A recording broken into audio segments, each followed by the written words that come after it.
On this episode, we are returning back to Hawkins, Indiana for Stranger Things Season 4, Volume 2. Joining me again on this episode is none other than the host of Horror Pop After Midnight, Robyn Nelson, and it's happening right now. The Everett Lee Show Podcast, a shot of entertainment.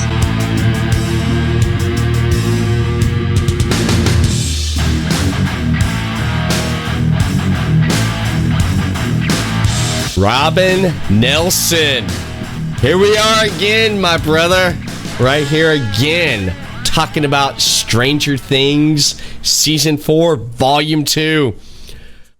Man, it's good to see you again, man. How you been? Hey, it's great to see you too, man. This is going to be another fun episode. And I love how we're doing. I love these crossover episodes, you know. Horror Pop After Midnight, the Everett Lee Show. That's right, man. That's right. Hey, don't get any better than that, man. You got two good podcasts here. I'm ready to rock and roll on this, man. I'm all 80s out, you know. I got my Goonies shirt on. Hey, you guys. And I'm wearing my Batman tee. Hell yeah. Nice. Awesome. This is going to be great, man. We had fun last time when we talked about season 4, Volume 1 of Stranger Things. The anticipation. We went through and talked about all 7 episodes. And then we had to wait till July 1st, which it seemed like an eternity. But it finally showed up. It finally came. July 1st, we got episode 8, Papa, and the final for the season, the closeout. Episode 9, the piggyback. And Papa was about an hour, 30 minutes long, and the season episode 9 was about 2 hours and 30 minutes long. And Robyn, by God, 2 of the best episodes this season to close out season 4, don't you think? I think so. It was good. I like how it ended, but there's going to be a season 5, what I was reading online today, and they said it's going to be a short, rapid season for season 5. I heard the same thing. They were talking about a short, rapid season 5 with a long finale like they did, because I think the payoff did well for this season, for the end of this season, the way they did season episode 9. But I'd be for it. I don't know about you. I would be for it if they did it for season 5, wouldn't you? Well, I would, because the Duffer Brothers even said they had a few loose ends they need to conclude into the finale of the Stranger Things. That's why they're doing it. At first, season 4 was going to be the final, but the Duffer Brothers, you know how the way it ended, where they were all standing, seeing their whole world become a reality of the upside down world. But they said they have a few little things to tweak out and to end it. They're not going to end it how they ended it. Mm-hmm. Yeah, it's going to be neat to see the direction they go. But we had a heck of a first part with Volume 1, and Volume 2 didn't even slow down, did it not, Robyn? No, it went straight on. I thought the second part 2, was a little bit better than part 1. It got more into the detail. It got better, because you have to start that story, build it up a little bit. But when part 2 came, they answered it for the fans, what's going on, between Eleven, Papa, and all of our favorite characters in the world of Stranger Things. Oh yeah, they definitely did not disappoint, because with episode 9, Papa, that pretty much started out with what happened at the end of episode 7. Nancy was in a trance by Vecna, and we kind of guessed and predicted when we talked about it last time was, how is Nancy going to get out of this? Was Eddie going to get up there and play the guitar, play music?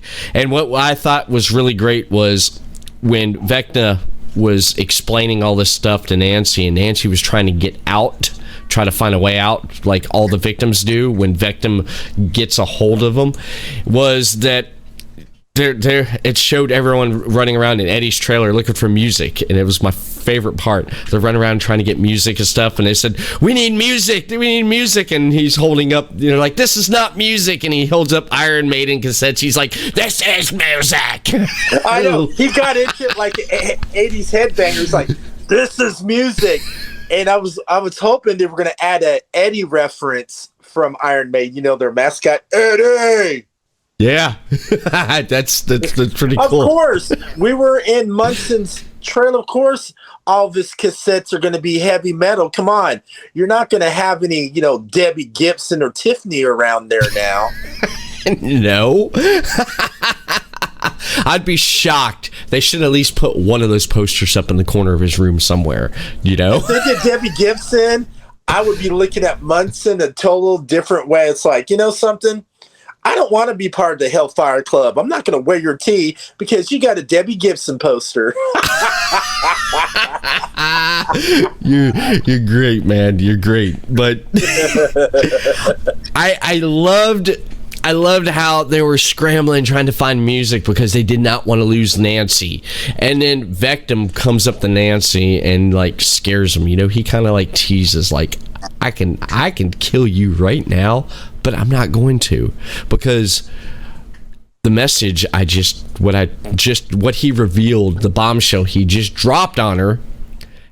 If he killed her now, Robyn, how was that message going to get to 11? He teased it. He could have, but he didn't. He let her live.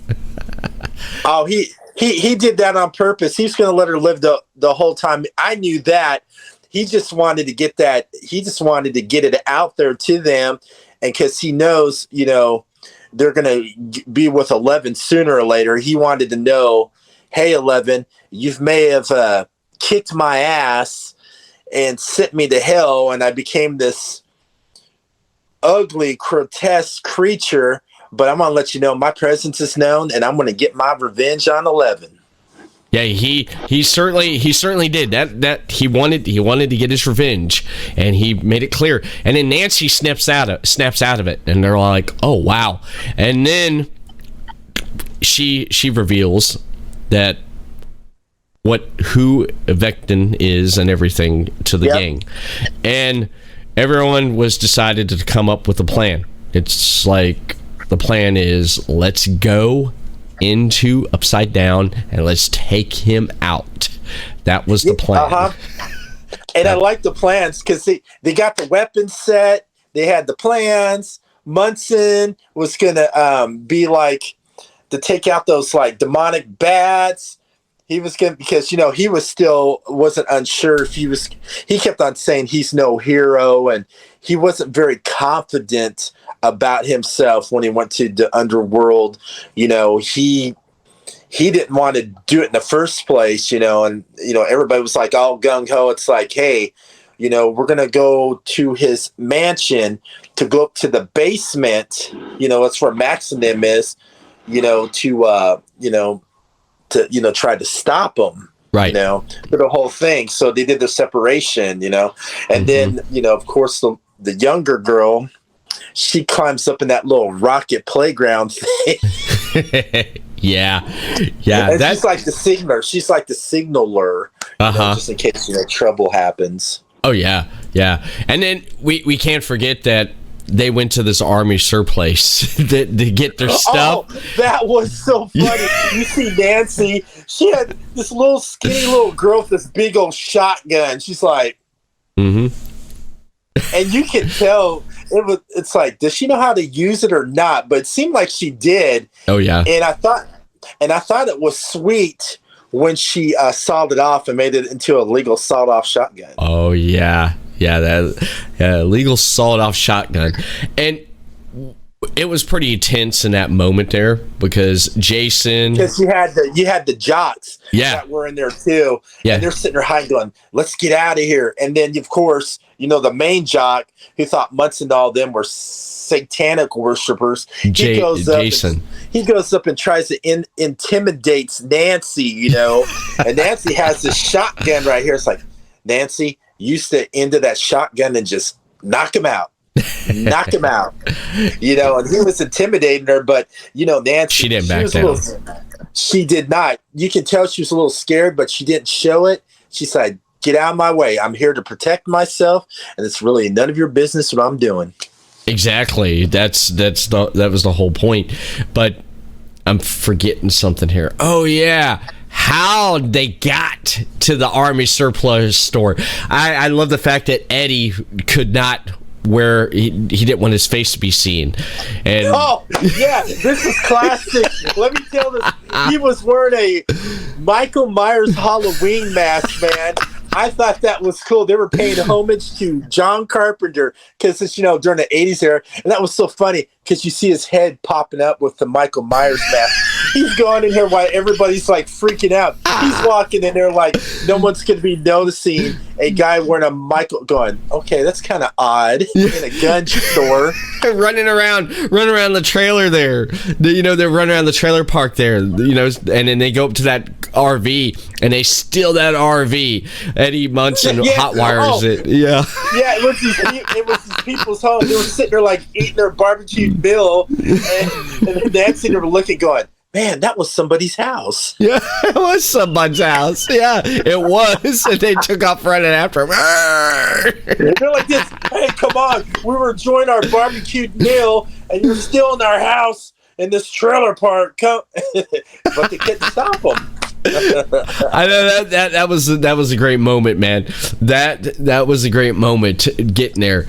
So while that was happening right there in Hawkins, while they were coming up with trying to get their plan together, 11 got her powers back, and Dr. Owens. Impressive, man. Oh yeah, Dr. Owens. Dude, Papa. Yeah. Oh my God, Papa was getting intimidated by her. He was trying to find ways. You know, he knew he couldn't keep her because she's got her powers back. She wanted to get out there to take care of some business, you know? Right. She wanted to do it. And Papa, man, he like played it off as like, okay, you can leave. Doors open. Go ahead. I can't stop you. You're very powerful. And then he does the most cowardless thing ever. He sticks her with that needle to knock her out. Yeah, because Owens said, hey, you know, she's ready. Papa wanted to keep her because his selfish reasons. He wanted to keep her. He wanted to gain back and get back what he lost, you know, which, you know, but that wasn't going to happen because for his own selfish reason, he wanted to keep her and he wanted to, I guess, fix what he had before, rebuild, but that's not the case, man. That's not the time for this. The time right now is to get like Dr. Owens, get her powers back, get her to Hawkins and save it. I know Papa, you know what, your agenda, we don't need that right now. But he was selfish. Yes, he was, and he gave 11 all that fake love. Here, I'm here to help you so we can stop from the world ending. I'm like a father to you. He was trying to do that whole, you know, mind game thing going, I'm your father. But, you know, 11 wasn't buying it at all. Oh, no. She wasn't buying it because, he wanted to keep her, like you said, for his own selfish reasons.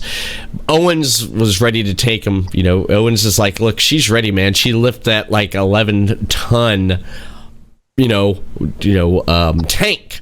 She did. That was a great moment there. I was like, yeah. It's like, how do you feel? She's like, she just lifted it up and sat it back down. Everyone's watching like, whoa. It's like, yep. It was like, when I was watching that part when she was lifting it up, it kind of reminded me of if you saw Empire Strikes Back, remember how Luke was trying to go like this to try to lift it? He's like, I can't do it. And here comes Yoda. He just like goes, get out of my way. He just sits there and just closes his eyes, and the whole X-Wing fighter raises all the way up out of the swamp so Luke can get back. That reminded me, I think that kind of reminded me of a little Star Wars homage a little bit. You know, that's a good analogy right there. That is right there because, Luke couldn't lift the X-Wing out of the swamp, and 11, that kind of did right there. It's just like, yeah, she's ready to go. And then of course you got the high government agents closing in because the army, that crazy general. Yeah, the general, because the general beat that guy into submission, and he ratted out everybody, and they were heading there to the convoy. Now we have the gang in the pizza car. We have everyone. Serve for pizza. Serve for pizza, dude. You gotta try the pineapple. yes. Now you got them going there. They're going to find Elle. They got the location, and they're getting close, and they found the location. But then all of a sudden, what's his name? Augie was like, "Hey, dudes, hey."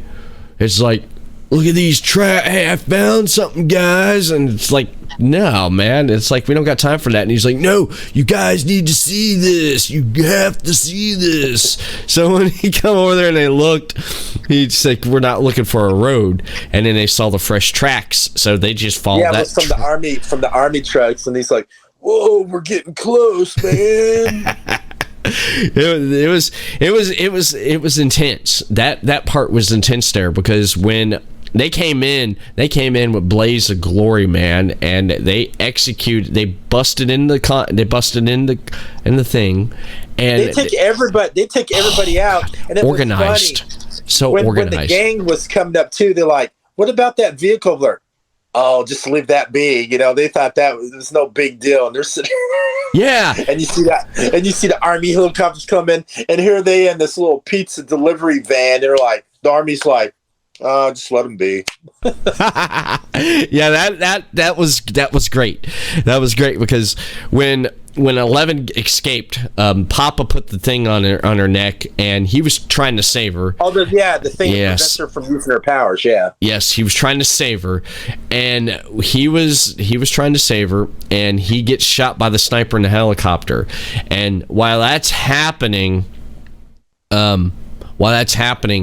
she wakes up, because she gets knocked down, and she gets up and she uses her power and she takes out that helicopter. That was a great part. Crashes it right into the thing, man. That when she took out that U.S. Army helicopter, it kind of reminded me of her, like she was like Magneto from the X-Men, pointing it out, going, I'm gonna take that metal helicopter down. And she twirled it a couple times, like if it was like a little toy, and then it went poof. Boom. Yeah. that was great. That was definitely great. I really did enjoy that scene there. And then Papa released the thing off her neck, because they showed up. He redeemed herself, because he knew he had to let her go, and he knew if he didn't, the world was going to be coming to an end. And he kind of realized, he was thinking about it out of his selfish love, and then he looks at Elle like a father who sacrificed his own child. Yeah. Kind of looked to Elle, and then Elle was a little bit sad too, because of what happened to Papa. Right. But she also realized, it's like, okay, yeah, you said you still screwed me, but thank you for saving me. I kind of feel bad about it, but I must go on with my friends. Yeah. He redeemed himself there. He did, and Elle gets rescued. She got her powers back. Mike's happy because he got super powered girlfriend. But one thing I want to say is that we on the last one that we did of this here, we were talking about the poster. What was the poster? It was finally revealed on the way there. Will gave it to Mike and opened it up. And it was the whole gang he did an art picture of. It was like a D&D. They were like knights and wizards, and that drawing he showed him was fucking excuse my language, awesome. Beep, beep, beep, beep, beep, beep. Rooster, don't kill me. I slipped and said the F word. You didn't get it out all the way, so well, that's good then. Was now the freaking awesome. The FCC can't come after us. Nope. It was freaking awesome. Yeah, you caught yourself before that.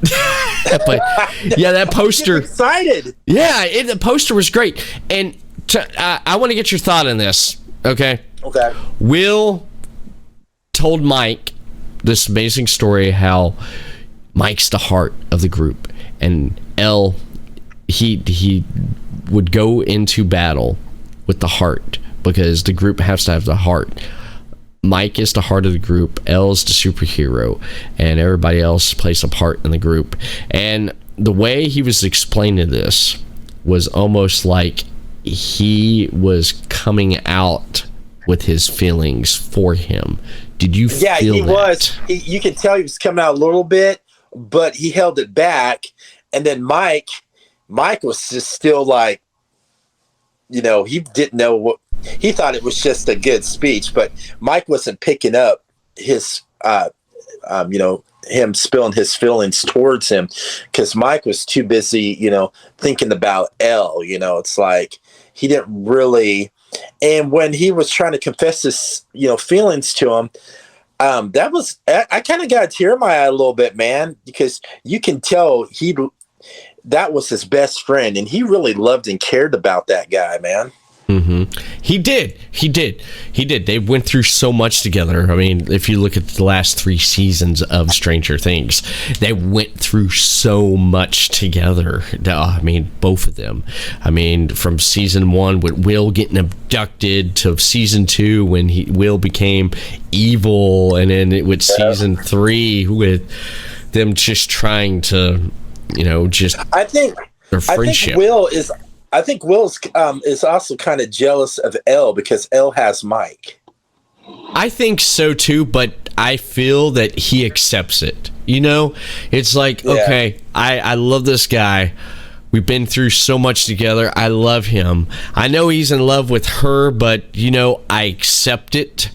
And I did tell him how I feel, but not all I got it, a lot of it out. And I feel like he wanted to tell more. And later on, we get a really good part of that. I was trying to my memory. I had to watch more of a recap today, Robyn. So I'm trying to mentally go through here. So basically, episode 8, Papa ends with Elle running off and the getting rescued. The group, well, actually, she ends up going. Well, no, because I think was it this one. Well, I think it was at the beginning. Yeah, it was the piggyback. Okay, so at the beginning of the piggyback. All right, episode 9. Got the piggyback, and that's where she got into Max's mind. Yeah. You see, I was wondering, I was like, how the heck do you call this the piggyback? I don't get it because, the name of the title of each episode has something to do within that episode. So the piggyback, I'm thinking to myself, is Vectum going to piggyback out of Upside Down? That's what I thought. But that was not the case because she knew Max and the rest of her friends were getting in something they couldn't handle. They were getting in danger, and Elle was like good friend. If you watch the last season, Elle and Max built that best friend growing friendship. Yes, they were like really close, and she didn't want Max to get hurt, so she decided to go in there and see where Max was at, so she can get there in time to save her. Right? Yeah, she did what we didn't get to see here in a while was L11 got into Max's head to see what was going on with her friends. She learned of the plan that was going on, and she needed to get there. And they were trying to get back to Hawkins quick as they could, but there was no way they were going to get back to Hawkins because of how far out they were. So they were out in, I guess, Utah, and Utah. While they were out there, on the way trying to get to Hawkins, what do they see along the way there? They see a Surfer Boys pizza shop. Yeah, but so they pull over, and because Elle wanted to do the piggyback, so they got a bunch of the salt and everything, and they were going to put the water so she could get in her and piggyback to get Max's mind. Yeah, and those 2 Surfer Boy pizzas, like, dude, Surfer Boy pizza, man. hey, can we like come in and, borrow your kitchen? Oh, no, I can't. I cancel. And he goes, hey, I got something for you. How about getting a little high? Oh, okay. Yeah. I'll take the pot and you can do whatever you want, I like that. I liked how he explained it because he comes in there. He's like, yo, bro, my man here, girl has superpowers and she's gonna fight, go off in a dimensional, mystic plane, bro, and fight this evil. So what we need to use your pan and a bunch of salt, man. What do you say? Bro, yeah, all right. Here, have one for the road. Yes, and we have the road. He's like, thanks, man. So when they get to Superboy Pizza, they find, the big, like tub where they stirred the dough in there. So they put all the salt and water in there for, 11 to get in. Mm-hmm. And the thing I liked about was where Will and his brother were getting it set up. Yes. And then Will's brother was noticing how, his little brother Will had feelings for Mike, and it was like, he was staring at him because how Elle and them are like, like how they're doing, like what lovebirds do, they're sitting there getting acquainted and all that. And then I love the pet talk Will's brother gave him. He's like, brother, I'm here for you. He knows about, his brother's sexuality. He says, if you want to talk or anything, I'm always here for you. That was pretty cool. He was there for his brother. Yes, he was there for his brother. That was pretty cool. I did like that. I did like that talk there. So they're setting up a mini Nita incubator where she can in a pizza kitchen. Yes, in a pizza kitchen. That's going on. The gang in Hawkins is setting up their plan to go into Upside Down. Now, there's one thing that we're forgetting to talk about. We got to throw in here. You know what I'm talking about? Hopper. Yes, Hopper, Joyce, and Murray. Russia. Yeah. Russia. So we go back to Russia, and they killed the Upside Down world's creatures. Demigores. They finally escaped. They were gone. They were out there. Oh yeah. Van with a park. He drives that prison van, and here's these armed Russian guards by this little mini gate. He's like, "Oh, I'm not stopping." Yeah. Boom. But getting out, that was before they got out. They hear some stuff going on in the room, and they go in there. And when they go in there and into the room, they see that a demigore is tied to the chair, and its stomach's ripped open. He was like cut up. Mm-hmm. And they were like studying him, and Hoppa, he was being like Rambo. It's like, oh, this ain't gonna work, And you see all these like scientists, professors all startled because he found this room. So he like shoots and kills the creature, Yes. And they're like, you can't do that. We were experimenting. They had that look. That's our experiment. He just like, I know, killed them. And then they looked around and they saw that they were doing a bunch of experiments with them. And there was that glass room. With the night flyer. The night flyer was there, part of the night flyer. So it's like, yeah, that was freaky. They saw all the creatures. They were like in these like test tubes. Yeah, like they were gonna start like a big army, and that was just. I would hate to be in there walking around that. I'd be freaking out. I'd be like, oh my gosh, I don't want to bump it or drop or crack something. I want to get out of there. Yeah, that was freaky. That definitely was freaky. But while that they were trying to find a way out, they found a way out. They had to go down in this sewer, and they had to come out. Tunnel, yeah. And they got back to the van, like you said, and they smashed through the gate. They left, and the helicopter guy was supposed to, or the airplane guy, brought him back. It was the airplane guy, and when he got back, they found a helicopter, but he didn't really want to take them back to the U.S., so he grabbed the main part that runs the whole helicopter. So he was like fooling with him. It's like, man, I can't get this started. And he's like hitting like the switch, acting like it's not working. Yeah. He knew what he was doing. He was like a little weasel. I was like, why are you doing this, man? Yeah. Once you redeem yourself, I mean, from kidnapping them and trying to, get money to the Russian government, just redeem yourself. Exactly.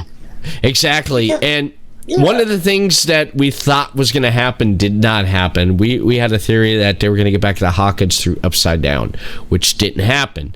Because I was thinking that too. I was. And then, and the thing about it is, they were trying to find a way to get back anyway. But the bad thing about it is, they had to go back to the prison again. Yes, because they made a phone call. Enzo made a phone call. And it said it would take a while. It's like, it takes a while in Russia. Here, what's the number? 555, blah, blah, blah, blah, blah. Yeah, and they waited. Hopper and Joyce answered. Hopper answers the phone, and the KGB in code in Morse code basically told them what was happening in Hawkins. So Hopper's like, we got to go back in there. And it's like, we just got out. It's like, it was easy getting out. It's going to be easy getting back in. Yeah, and I love, back to the church where they, had, like all the stuff, all the clothes, all the guns. And I love how Hopper got that flamethrower. Yeah. But the cool thing I loved about it was when Hopper put on that 80s Hulkamania Hulk Hogan. And I was waiting for, I was like, okay, if he's going to go back with his friends with guns blazing and a flamethrower, and he's wearing a Hulk Hogan t-shirt, real American, they better play a real American while he's going in there. And I was mad they didn't play that. I'm a real American, fighting for what is right, fighting for what's right. Yep. That would have been cool if they played Real American. That would have been cool. That would have been awesome if they did play that, man. I was hoping for something like that. So they got to go back in there and they got to destroy everything. And while on their way back going into the prison, they went back in. They noticed the guards weren't there again. They're like, okay. So Joyce, Murray, and Hopper go back in the prison and everything's destroyed. Everything got out. And they talked to a guard and they asked what happened. And they said, what happened to the darkness? What happened to that darkness? And they said that darkness basically consumed the dead. The people that was dead, it became them. So they're looking on the monitors and they're looking at the demigores. The demigores were devouring all the Russian soldiers, man. God, yeah. They were taking them out like they were like sheep. They're like the wolves going in, taking out the sheep. These Russian soldiers may have had machine guns and everything. They didn't have a chance. And here's Hopper and all of them. It's like, they're like, damn, what's going on? But Hopper, he's like, man, we got to take care of some business. We really got to do this. I know it's going to be, I was thinking it's going to be dangerous. Joyce is a little worried what's going to happen to him, but she's too focused, worried about Hopper because she loves Hopper so much. Yeah. Yeah. It's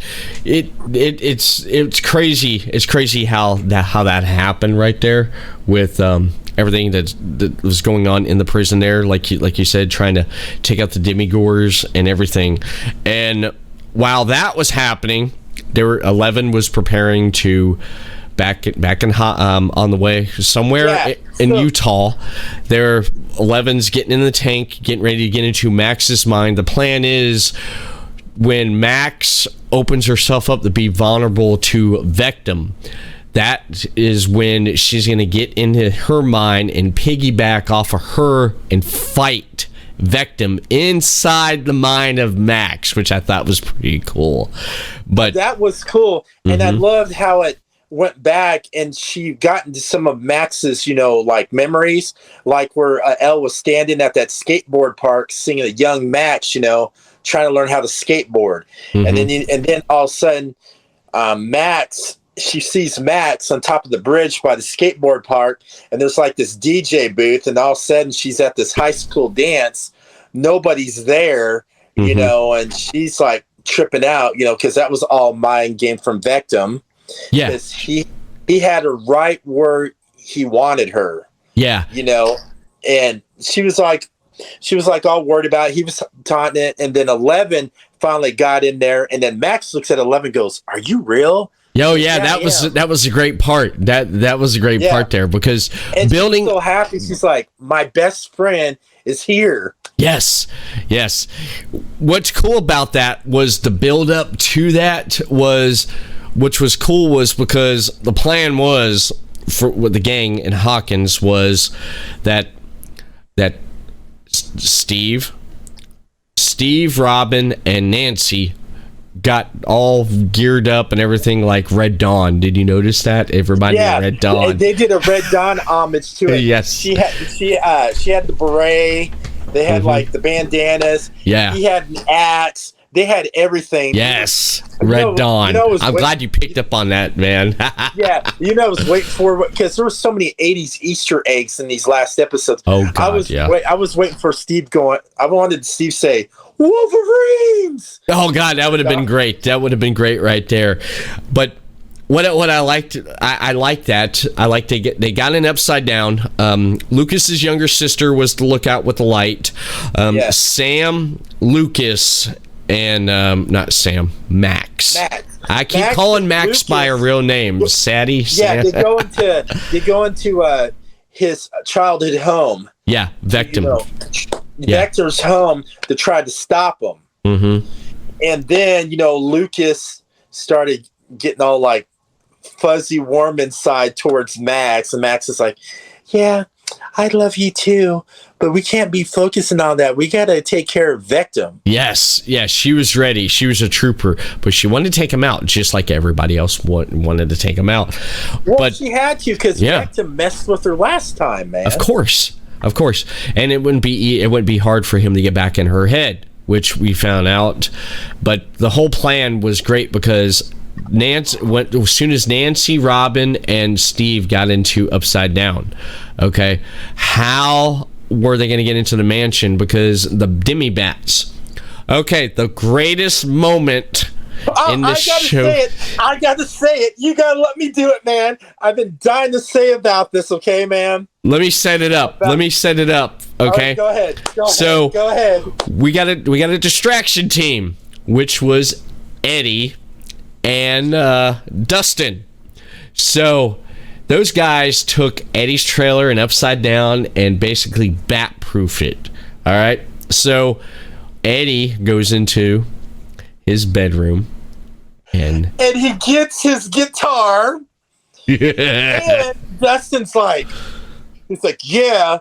So my favorite part was most epic. Mine too. Munson gets on top of the trailer, tunes out the guitar, plays Master of Puppets from Metallica. Master. And he's like, and this is my favorite thing. He goes, Chrissy. He was doing it for Chrissy. Yeah. He was there jamming it. And Scott Quinn, who played Munson, they did an interview with him. It took him 3 weeks to learn how to play Master of Puppets on the guitar. And also, the members of Metallica found out about that and were giving him high praises for playing that Master of Puppets. And you saw Dustin. Dustin was sitting there rocking out going, because Dustin looks up to Munson, man. He's like, yeah, he does. He's like, yeah. And here's Eddie. He's like, yes. Slashing it, man. Yeah, I love that. When he plugged up that guitar, he said, Chrissy, this is for you. And all of a sudden, dun dun dun dun dun dun dun dun dun dun dun dun dun, and then and then all of a sudden the bats hear it. That's coming, start coming, flying, and they all get back inside the trailer. They're like, holy crap. And those bats were like tearing up the trailer. Dustin's like, oh my gosh, they're coming from the roof. It's like, can they get in through the roof? And then what happens? They come through the smoke alarm, and they're like, and then they're fighting them off inside. But that was a great moment. I will add this right here. Remember how Kate Bush's Running Up the Hills got number one on iTunes? Yeah. Well, since Master Puppets was played, Master Puppets is now in the top 50 on iTunes because of Stranger Things, man. That's cool. James Hetfield and the whole band of Metallica, they're happy going, yes, thanks to Stranger Things and Munson for playing Master of Puppets. Well, I want to throw this out there. A few years ago, not too long ago, Metallica asked their fans. They said, "What is the number one Metallica song of all time?" And every Metallica fan on this planet voted, and the number one Metallica song of all time is "Master of Puppets." You know, would have been to a close second. I would have voted. I like one. That actually is that was number two. Master of Puppets and one are the two. Wouldn't that have been cool? You know, he played Master of Puppets and he switched it and did the guitar riff on one. Well, actually, he couldn't. You know why? This was 1986. Oh, I know. And Justice for All didn't come out until 1989. I know you can. I know that, but can a guy wish? Can a guy wish? Yeah, let's time warp. Let's time warp. Yeah, but that was cool. Munson, I love that man. Speaking of Munson, I just ordered a Munson T-shirt. It has a picture of Munson on it. I can't wait to get it, dude. I love to. I'd love to get a Munson shirt, man. You saw on Facebook. I changed my profile picture to Munson. Heck yeah! You know what I want? You got to get a Wildfire Club tee too, man. Mm-hmm. Come on. Mm-hmm. Yeah, you know what? You know what's crazy though? I got to say this. I got to throw this out here since we're talking about Munson. Real quick, I put a post out there. I threw a little meme out there yesterday, and and it was funny. My wife looked at it. She thought it was funny, and this one guy who's on my friends list.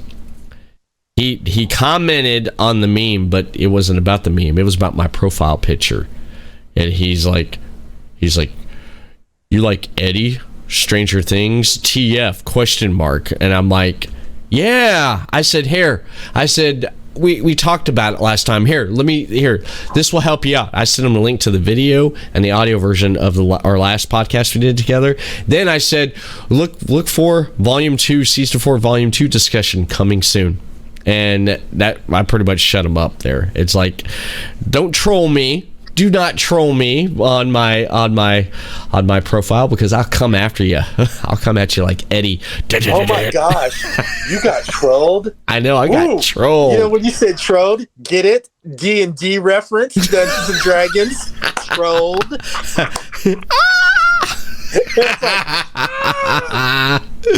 Oh man, this is great. So back to our discussion here. We're having so much fun. I was getting excited. Every time I hear about Eddie Munson, man, I just get pumped and amped. I mean, I liked all the other characters, but this season, man, Eddie Munson, you have to give him the MVP award. Come on, man. Mm-hmm.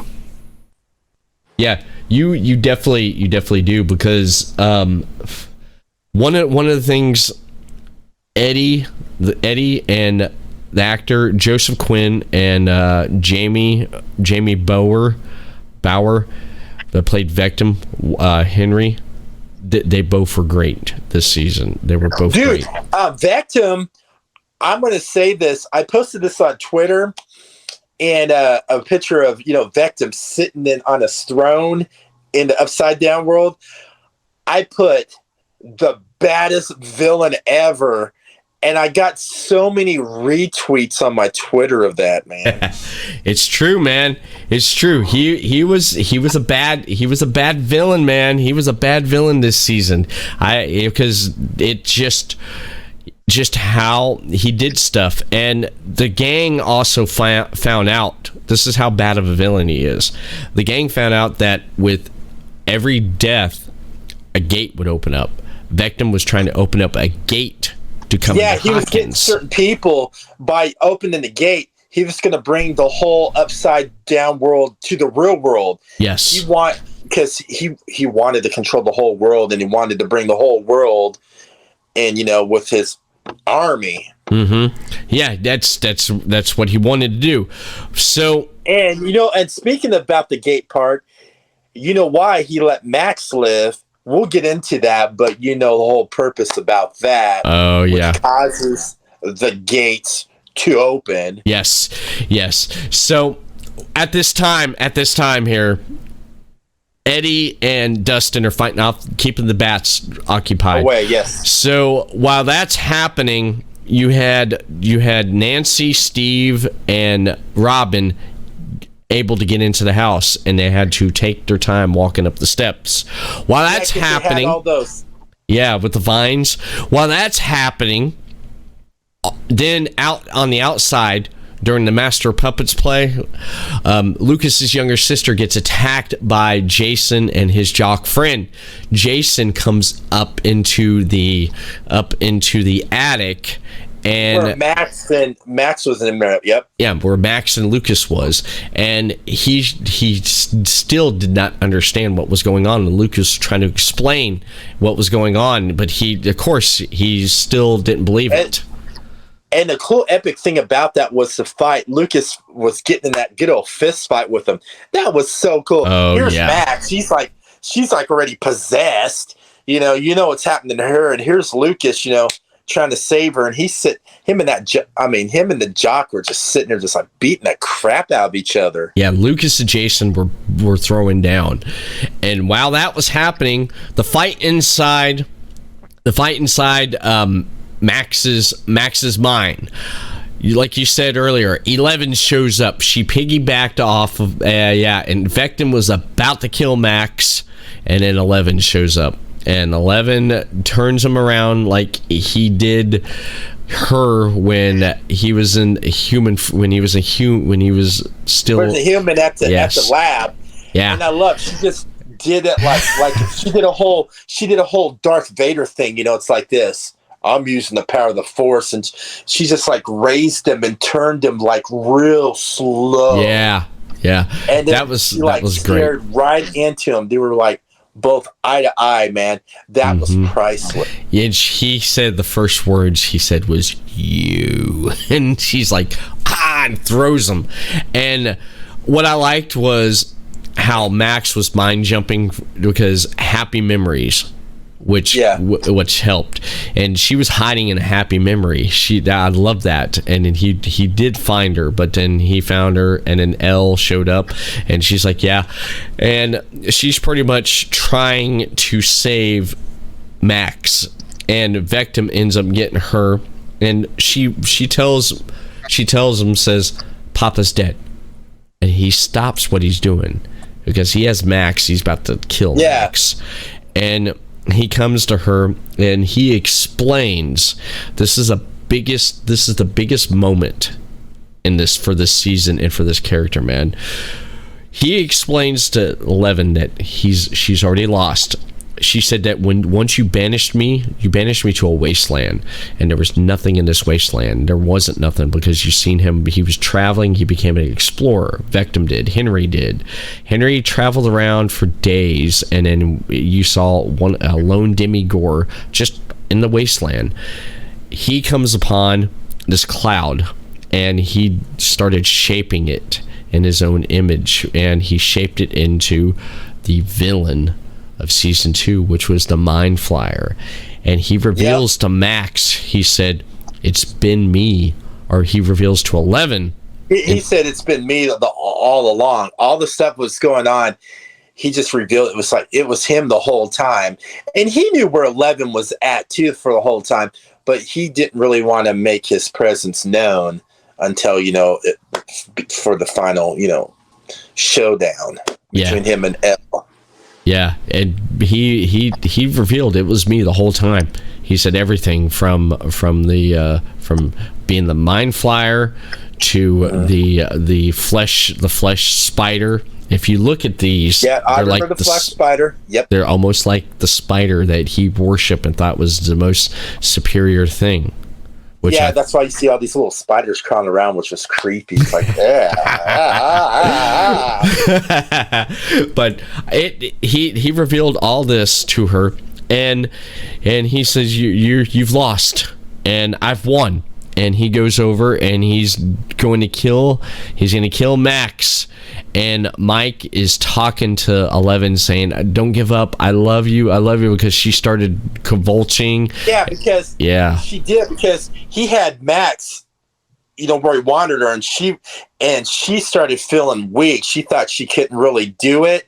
And then when she heard Mike, she got that extra charge up on her, and she's like,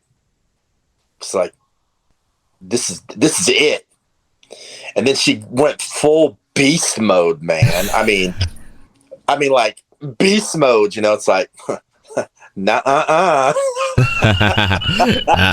yeah, she did. And while she was doing that, that's when Vectum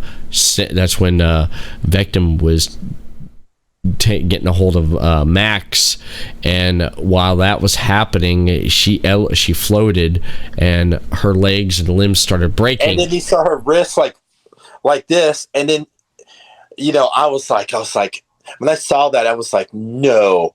They're gonna kill Max. I'm like, no. I did too. I thought Max was gonna get it, and then Steve, Robyn, and Nancy got freed, and they got up into the attic, and then they took the Molotov and threw it and set him on fire, lit his butt. Yeah, but you forgot the cool thing though. Nancy went all Rambo with the sawed-off shotgun. She's like, boom, boom, boom. Yes. But let's go. You forgot another thing to talk about before that too. Let's go back to Munson. How yes. he became a hero. He knew it. He had to sacrifice himself to get all the bats. So he went back out there, Dustin, because he saved Dustin. He made Dustin go back to the regular world. He's like, and Dustin thought, Munson goes, I can't do this. I got to redeem myself. So you see Munson out there. He's just sitting there like taking all these bats out, tearing them up. And then Dustin's like going, where's Eddie at? And he's like, crap. So Dustin comes back. And here he is. He's trying to save Eddie. And the bats are like tearing his flesh up, eating them all up. And then, boom. Eddie dies as a hero. Mm-hmm. Dustin runs to Eddie because Dustin thinks Eddie was a hero the whole time. And that scene where he came by and grabbed Eddie, after the bats and everything all died, that gave me a tear in my eye because you can really tell Dustin really loved and cared about Eddie. He did. I was hurt by it. I was hurt by it. It hurt me. It hurt me to see Eddie, because Eddie had us all fooled. Because remember, on the last time, our last discussion, I was talking about what I thought they were going to do a spin-off series with him, but actually, they're still going to do a Stranger Things spin-off series. It's not going to have the original cast. It's going to be something totally different area, everything. It's not going to have nothing to do with Elle or anything. Yeah, I'm looking forward to that. I was digging a little bit into that. There's only one cast member who got it right, and that's the actor who plays Dustin. He mentioned it to the brothers, and they said, "Yeah, how'd you guess?" And he said, "It's right there. You can see it. Everyone can see it, but it's like, what can everyone see?" But so Hopper, back in Russia, Hopper and Murray. Hopper, man, has like a big sword fight with the Demigore, man, which was pretty awesome. That was bad. And I love the part where he just got that sword and just shoved it. Yeah. Where the sun didn't shine. Yes. He chopped off his arm. And I loved his buddy, the guy who, has the conspiracy theories. Murray. He went all gung-ho with that flamethrower. Yeah. Yeah, he did. Murray, man, he lit him up. I liked Murray. I did too. He was one of my favorites this season. I liked the Joyce and Hopper and Murray story, which I thought was really great this season. But 11 gets a hold of Vectum and just destroy before she could really do anything, he pretty much physically got messed up by Nancy and Steve and Robyn, and Vectum gets blown in half there a few times by that shotgun and falls out the window. Get it right. Sawed off. Okay, the sawed off shotgun, basically messed up. I'm wanting to cuss so bad, but I can't. Oh, I did too. But he's probably listening. He's probably listening, going, "Don't you do it? I don't want the FCC knocking the door. Don't you do it, Everett or Robyn Nelson." Not gonna do it. So, the best part was Victim flying out the window, and Sam wakes up in a hospital. Well, no, not yet, because Sam wakes up. Her eyes are still in the trance, like Victor was, and she's it was bad. It was bad. She said, "Lucas, I don't want to die. I can't feel my legs. I can't feel my arms. I can't see. Lucas, I don't want to die." And then she dies. And I know, and I thought that too. That was a blow to me because I didn't think Max was going to die. I thought some other couple of characters I thought were going to. I did too. That was weird. That threw me off about the whole Max. I really thought she really died. Yeah, she died for a minute, and that was enough to open up the fourth gate. So the gate, that was horrible too. Oh my gosh, when that opened up, okay, they were all standing there. And then you saw everybody, leaving, everybody finally, we're finally gonna come together. Yeah. Well, you're kind of jumping ahead of yourself there a little bit, Robyn, because I'm getting excited. I know you're getting excited. You're getting excited. Let's talk about Jason. When the gate opened up on Jason, where it split his ass. I mean, his butt in half. Jason. Yeah. Jason was gone. I know. He's like this. He was laying there after he got a good beating by Lucas. Yeah. And then you see this. I know, right? Right across him. I'm glad he got it. I knew that little punk was going to die. You knew that little punk was going to die. So the gate opens up. The gate opens up in Hawkins.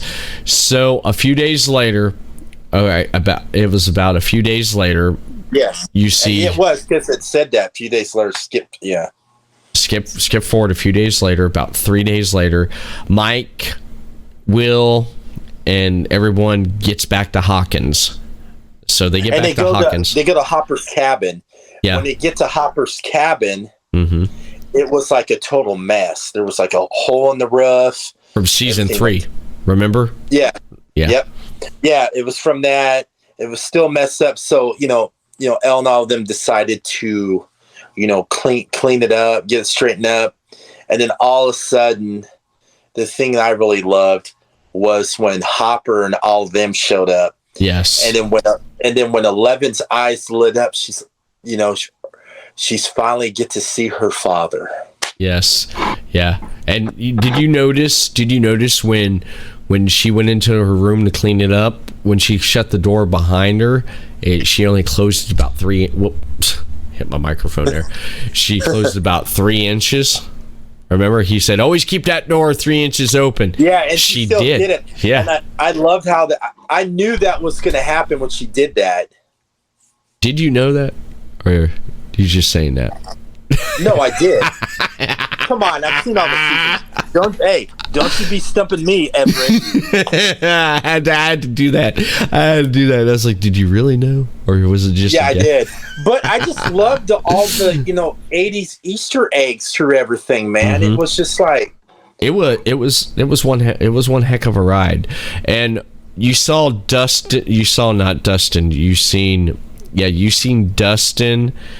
You seen Dustin, Steve, and Robyn and Nancy at the shelter. At the shelter, where everybody lost their homes, for what was going on, and then Robyn finally got her wish. She got to work side by side with the woman she loves, and then when the woman she loved found out she broke up with her boyfriend, that even made Robyn more happier. And then you see Steve across going like this. Steve's all looking at her, he's like. Right on. And another thing about the whole shelter, the thing that made me cry was the part where you see Eddie's father replacing the missing poster because they had swastika. Yeah, Uncle. They kept on calling Satan. He takes up, and then Dustin comes up to his uncle and said, "Hey, your nephew was a hero. I believed him. I totally respect him, like you did." And then they both sat down on the cot, and they were reminiscing of how much they missed and cared about Eddie. That also gave me a tear in my eye too. Yeah, that was hard, man. That was hard. He lost his. You could tell how much he knew how crazy his nephew was, but he loved him, man. He loved him. And then his uncle, could tell that Dustin really loved and looked up to him as well. Mm-hmm. He did. And Max, she's in the hospital in a coma, and they all came in there, and when they got in there, 11 walked up to Max and put her hand, or just she wanted to heal her. She wanted to get her out of that, not to die. So she was trying to use all of her powers to take it into her. Mm-hmm. Yeah, right before that happened, we found out that 11 has a power that we didn't know she could do. She can heal and bring back the dead. And Max, because she went in Max's head, Max is there but not there. It's like no one's home. It's like the engine's running but there's no one behind the wheel. It's like, okay, where is she? And then you see, like you said, at the end, Hopper and everyone comes back and reunites, and all of a sudden, Will's neck, the hair stands up. He gets a feel, because remember how Will was possessed? He's feeling Vectum. He told Elle in the group, he's like, Vectum's not dead. No, I can feel him. He's hurt. He's hurting. He's trying to recover. And then when he felt that, they walked out there to the hilltop and they looked down at Hawkins. And they see it, it's the gate upside down was consuming Hawkins. And we get this last shot of everyone up on the hill and getting ready to battle the biggest battle that they're ever going to have of their lives. And then... Well, it ends. Dude, that tripped me out. I was like, no way. I didn't think it was going to end that way. But, I kept on thinking, no, they're saying this is supposed to have been the final season. It's like, they can't end this like this. No. And then I knew and then when you found out, I knew there had to been something else they were going to do later after that. I don't think the Duffer Brothers was going to leave like that. I think the reason why they ended it that way, like I said earlier on the show, is they wanted to get a few more loose ends to finally, conclude it, Yeah. And I was thinking, okay, since they're trying to do a short and simple season 5, which is coming, what if 11 decided to, reverse everything in time and never showed up, where, all of them didn't have to go through all this? That's a good theory. You want to talk conspiracy? You want to talk about what we expect season 5 to be for Stranger Things. I think that's one of my conspiracy theories. Okay. Before we get into that, I want to ask you. Okay, out of all the seasons that we've seen of Stranger Things, how did you feel about this season with season 4? How did you feel about it from start to finish? Did you really? I know I knew the answer, but I'm gonna throw it out there anyway. Did you really like this season, or did you really thought this season was awesome?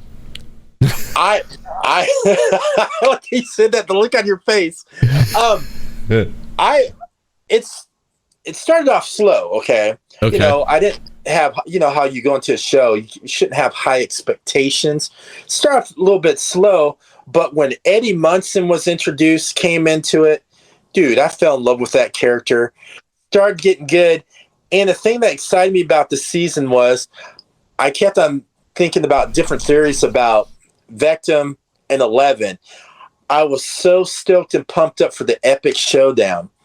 I was so stoked to see, if Munson was going to redeem himself and be the true hero who he was, Mm-hmm. Of all the seasons of Stranger Things, I'm gonna have to say I like the fourth season Mm-hmm. because of Munson. I liked the fourth season, but I also liked the third season when Max and her brother came too, her bully brother. Yeah, didn't they come at the end? They came at the end of season 2, but season 3 was more about them. Yeah, and I like that how they built the thing. And then also we forgot to mention too, when Max was, in her little world and season 4 was she was also dealing with her dead brother again that was trying to kill her in her dreams too. Oh yeah, remember? Yeah, Billy. He's like, hold the door. He's like this. He goes, I blame you. But okay, what do you think my answer was going to be? That right there, because you love this season. I loved it too. I loved how dark it got because how crafted the story was. Because if we didn't have a lockdown and pandemic in 2020, we wouldn't have this season turn out the way it did. And it was a long wait, but it was worth the wait because this gave the writers and creators time to craft a clever story and take us in a direction that we didn't expect, because there were so many, like you said, they had enough time to throw in enough 80s nostalgia, from the Dream Warriors to Nightmare on Elm Street to just like Red Dawn, like that, talking about that. Metallica, Kate Bush, Dungeons and Dragons, so much stuff, which was just amazing. And I'm definitely looking forward to seeing how they're going to wrap up this series next season. So this season, I'm dying to see what happens with 11 and Vectum, because this is not going to be over, and I hope the writers do a good job. So when that time comes, the final showdown, but I also have a feeling too. I think there's going to be I have a feeling some main characters are going to die in season 5. You do. I believe there's going to be some that are not safe. I have a theory. That since this started with L, I got background noise. Sorry. Since this started with 11, I feel that it's going to end. It's going to end with 11. Yeah, I got background noise every time I talk. Oh, sorry. I know. But yeah, every time. Yeah, I feel that it's going to start. It started with her. It's going to end with her. And when I say end with her, she's going to probably end up dying if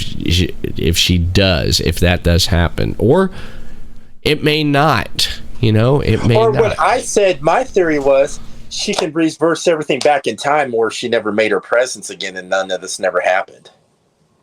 Yeah, that can happen. That could be but another one. But I don't think it's going to happen that way. I think Elle's going to, sacrifice herself, and I also think Steve's going to die too. You think Steve's going to die? Yeah. Oh, you think he's going to? He's going to do something. He's going to do something heroic. Well, I have a feeling that Steve and Nancy's going to get back together, because she's not going to like the fact that Will's older brother is not going to go to college. Yeah, because that was the whole plan. Yeah, they're supposed to go to college. I have a feeling that that's gonna happen. Steve and Nancy is going to get back somehow together, and they're going to tackle that. And they talked about a time jump. They talked about this is 1986. They're thinking of they're going to time jump to 1989. You know? Ooh, yeah. That's when I was a freshman in high school. Because they said a lot of them are going to be in 1989. The characters are going to be graduating high school. Okay. Yeah. 1989, which makes perfect sense. But the one thing that gets me, Robyn, is for the fact that with them time jumping, if they're time jumping from 86 to 89.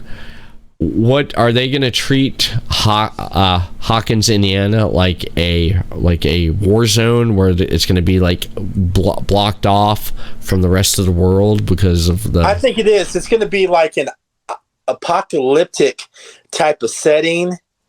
You know, I think that's what it is. I think it's going to. I also have a feeling we haven't seen some of the U.S. Army either. Yeah, because. And that last shot of the gate, consuming Hawkins, you can see helicopters flying around. I was waiting for Demi Bats to fly out and start attacking the helicopters. And what if they make season 5 into like they turn it into like the Mad Max thing? Yeah, what if they? Oh, that would be badass, man. That would be. I think they would. I think they could pull it off better with how, I hate to say, it was a good idea, but it just didn't transcend that great. The humans and dinosaurs from the last Jurassic Park movie. Dominion, where the humans had to learn to live with the dinosaurs, like living, hunting, everything. Yeah. So I know what you're getting at. I can see them. That's the new norm thing because of what happened. Yeah, that if the Duffer Brothers could pull that off better than what Jurassic Park did, I'm for it, man. Have a Mad Max setting. They're trying to figure out for the last 4 years. They've been trying to figure out stuff. Eleven's like crazed, she's visited Max by the bedside all this time, and then all of a sudden it's like, I think Max. My theory is Max is some kind of purgatory, and she could be the key to basically close the gate, because close the gate and destroy Vectum for once and for all. Yeah, here's a theory I have too. Theory. Check out this crazy theory. I was thinking some theories today, Robyn. Oh, good. Let's do talk. Here's the theory. Okay, there was a theory I've read that I heard that Henry is Eleven's father, because they have the same powers. Now here's something too. Okay, all those. Wow. Yeah, I heard. Yeah, here's a theory that it will that Henry is the father of 11, and all the kids. The reason why they have the same powers is because they are all Henry's kids. Yeah. Ooh, that's a good one. Yeah. Or they basically they took these they selected kids, brought them in, and his blood got injected into these kids. And ooh, that's a good theory. Yeah, that's a good theory there. And I feel that remember from season 2 there was another girl. That other girl that had the same powers as 11. I have a feeling that more what's going to happen is they're all going to come together and they're going to take out Vectum. I have a feeling more of the kids could probably show up, and I have a feeling that Henry is 11's father. That's one of the theories I have. That's a great theory. I could see that. Yeah. I could see Henry, messing around with 11's mom, because 11's mom was there too the whole time too. Mm-hmm. Yeah.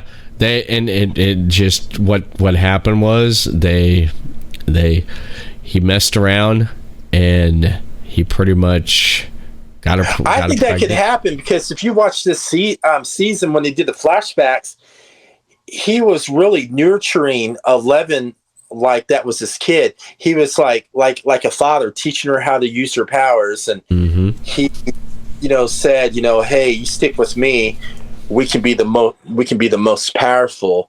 That's something what a father would say to his daughters, like, stand with me, I'll give you the strength. You know what it kind of, you know what it reminds me of? Join me. Together we can rule the universe as father and son. And then Luke's like this. And then here's Luke.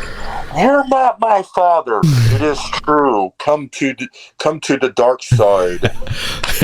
Obi-Wan told you about me, about your father. I am your father. It's like, no! I can see that. And I can see 11 going like this. No! Oh! Yeah, her blowing a gasket, man. And then everyone's like, that's your father? And then she's like, no! Hopper's my father! Yeah, Right, Hopper raised me. Hopper's I made a diorama of my father, darn it. Yeah, he walks over and he smashes his... That's what I think. Guess what? I am still your father. I'm the one that watched you and trained you. Yeah, he smashes her little thing, and he looks at her. That's what I think of that right there, 11. Hey, that's a good impersonation. That was my first try right there. You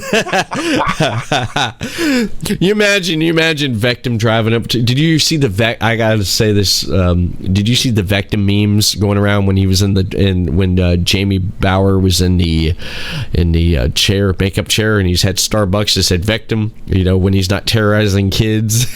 You imagine him driving. He should have drove up to a McDonald's drive-thru with that outfit on. I could take a little young teenager in the drive-thru going, have that little shot look going, am I in purgatory? Is this hell? He should, man. He'd go to a drive-thru. That'd be so funny. He goes up to a McDonald's drive-thru. He's like, hello, sir. May I take your order? Yes, I would like to have a number 1 Big Mac meal large with a Coke with no ice. And then after that, the guy would be like, what? It's like, don't test me. I'm going to destroy you. I'm going into your dream. I'm going to make Ronald McDonald and Grimace demonic creatures messing in your mind. We're having too much fun here. It's great. But yeah, hats off. Yeah, Eddie Joseph Quill, I think that's his name. Great. He did great playing Eddie Munson.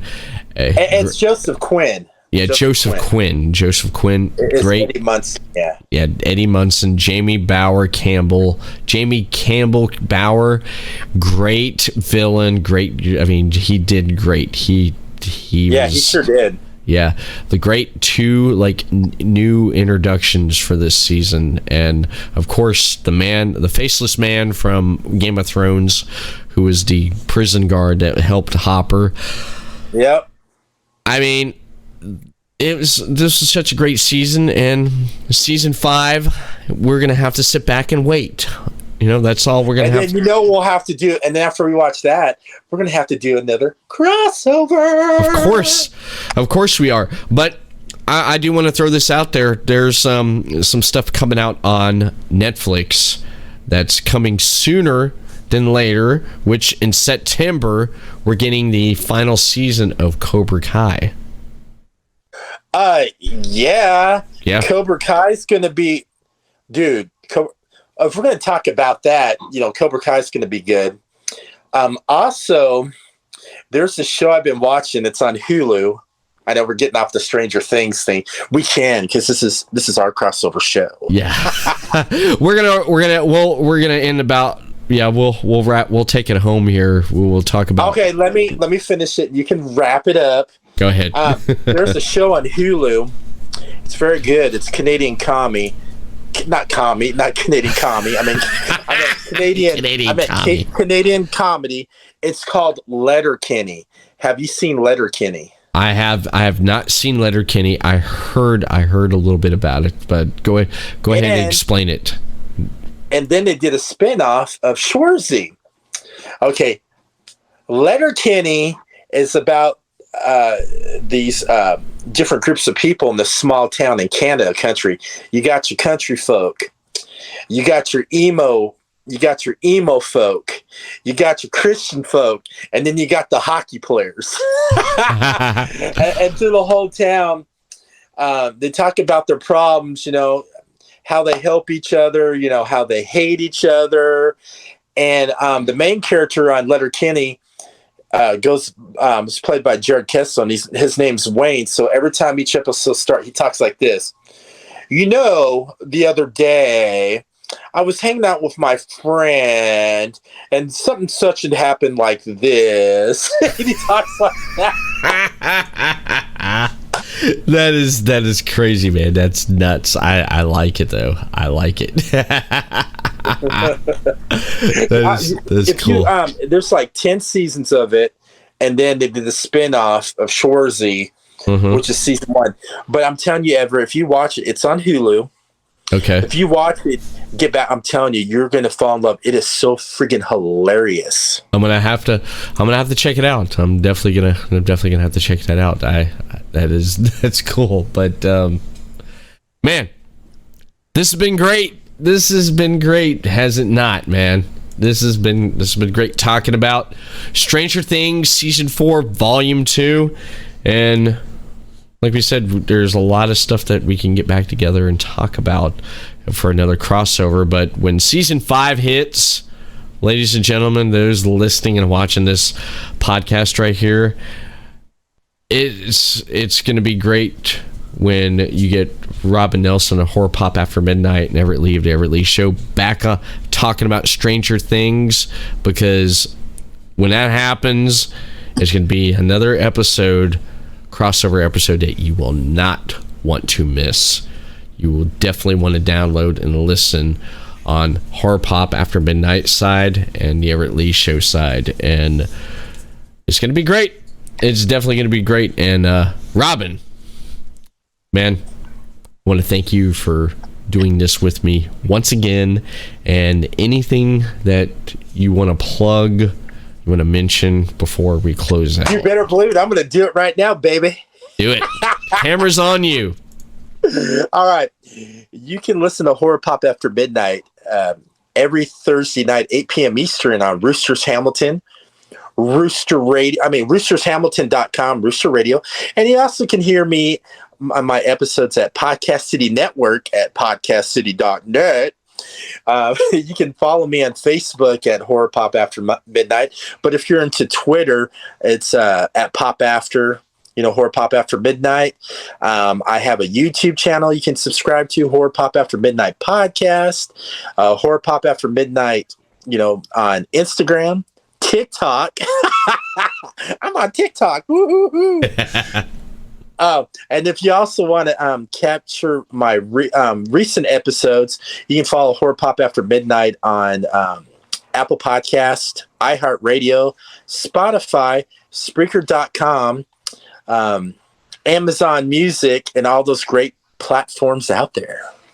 Nice. Thank you so much, Robyn, for coming on back on the Everett Lee Show and having me on Horror Pop After Midnight, because while we're doing this, it's being recorded on both podcasts right now. And want to give a shout out to everyone on Rooster Radio. Everett Lee wants to give a shout out to all you listening, and shout out to Rooster.